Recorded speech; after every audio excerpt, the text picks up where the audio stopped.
Aquí con el delfín asturiano desde pequeño, mi hermano. Vaya tropiezos que hemos tenido, pero ahora empezamos de cero, ayudándonos uno al otro, agarrado de la mano, sin soltarnos hasta que nos muramos. Había un padre y un hijo tenía yates, dinero y lujos. Luego se comió la mierda de los tocinos y lo vio el padre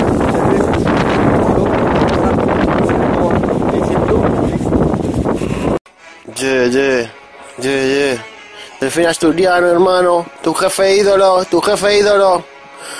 Así lo hago, lo valgo, lo necesito, que habéis de algo porque lo mantengo y lo sostengo, así lo canto, lo parlo.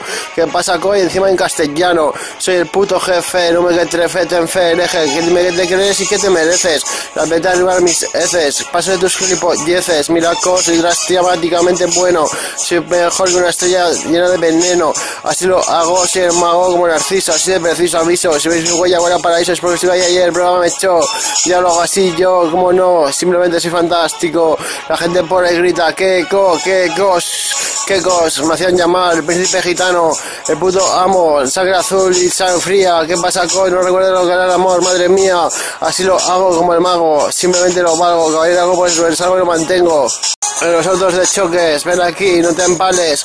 Se ponen estas nuevas macarras, llegamos y se apartan, hijos de puta, saben quién manda. Aquí está mi anaconda, me aprieta la goma, ahí está donde está que se esconda. Luego así majestuoso, soy un oso amoroso, también un poco narcotraficante. Tiro para adelante, guante blanco que me ofrece el presidente.